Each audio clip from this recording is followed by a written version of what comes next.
धारणा बनी है कि पटना से लेकर दिल्ली तक लोजपा में जो घमासान मचा हुआ है उसके केंद्र में एक शख्स है जिसका नाम है सौरभ पांडे। पारस गुट के लोग तो खुलेआम कह रहे हैं कि सौरभ पांडे हटाओ, लोजपा बचाओ, लेकिन क्या चिराग का जो गुट है, चिराग है खुद, क्या सोचते हैं सौरभ पांडे के बारे में, और रामविलास पासवान क्या सोचते थे सौरभ पांडे के बारे में? तो आज एक ट्वीट किया खुद सौरभ पांडे ने, कहिए तो एक पलटवार किया। जो लगातार हमले हो रहे थे सौरभ पांडे की भूमिका को लेकर, लोजपा में टूट को लेकर, आज उन्होंने एक पलटवार किया है और कहा है कि जो लोग नहीं जानते हैं कि हमारी क्या भूमिका है इस पार्टी में और चिराग को लेकर हमारी क्या भूमिका रही है, वो ही हम पर उंगली उठाते हैं। जो पार्टी के सर्वोपरि नेता रामविलास पासवान थे, वो जानते थे कि मुझे क्या करना है और कैसे करना है। जिन्होंने मेरी मेहनत देखी, जिन्होंने पार्टी को आगे बढ़ाने की जिद देखी, वो तो अब इस दुनिया में नहीं है।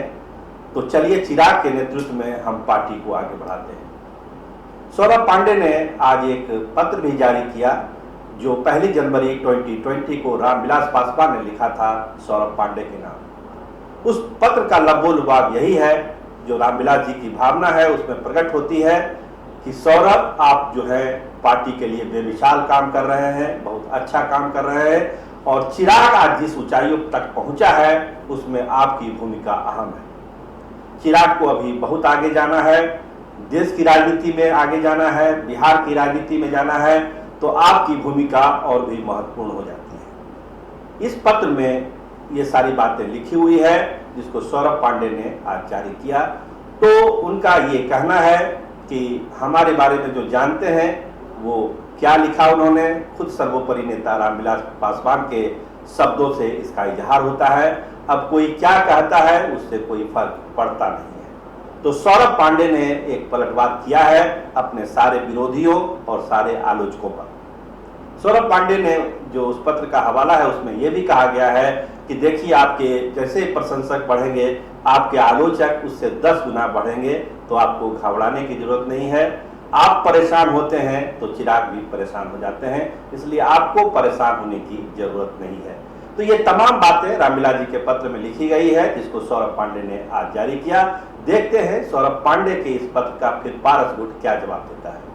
इसके अलावा लोजपा में एक दो और गतिविधियां हुई है। कल जो राष्ट्रीय कार्यकारिणी हुई थी दिल्ली में चिराग पासवान के नेतृत्व में, पारस जी ने खुद उसका विरोध किया, कहा कि इस तरह की चीजें नहीं होनी चाहिए। पटना में राष्ट्रीय कार्यकारिणी की बैठक हो गई है तो दिल्ली में इस कार्यकारिणी का कोई मतलब नहीं है, और कार्यकारिणी में पार्टी के पदाधिकारी और नेताओं को आना चाहिए, फैक्ट्रियों के मजदूरों को नहीं। भीड़ से पार्टी नहीं चलती है, समर्थकों से चलती है, संगठन से चलती है और कुशल नेतृत्व से चलती है। तो कल के कार्यकारिणी पर ये पारस जी ने ये प्रतिक्रिया दी है। लेकिन ए.के. वाजपेयी जो चिराग पासवान के समझिए कि लीगल एडवाइजर है, पार्टी के बड़े पद पर है, उन्होंने भी एक ट्वीट किया है कि पारस जी के नाम को उसमें कहा गया है कि आप कार्यकारिणी ने आपको बाहर किया है पार्टी से, इसलिए पार्टी के मामलों में आप दखल देना बंद कर दीजिए। अगर आप दखल देंगे तो फिर हो सकता है आप अपनी सदस्यता से भी हाथ धो सकते हैं, डिस्क्वालीफाई भी हो सकते हैं। इसलिए आपको संभल कर अपने काम करने की जरूरत है और पार्टी का जो संविधान है उस अनुसार आप करिए। अगर आपको जानकारी नहीं है तो आप किसी जानकार आदमी से इसकी जानकारी ले लीजिए। तो ये पटना से लेकर दिल्ली में चल रहा है लोजपा के घमासान के बीच। देखिए सौरभ पांडे ने जो पलटवार किया है, अब इसका क्या जवाब पारस गुट के लोग देते हैं। क्योंकि जो विवाद है उसके केंद्र में पारस गुट मानता है कि सौरभ पांडे ही हैं, लेकिन सौरभ पांडे ने अपनी भूमिका का भी इजहार किया है जिसको रामविलास पासवान का भी समर्थन है।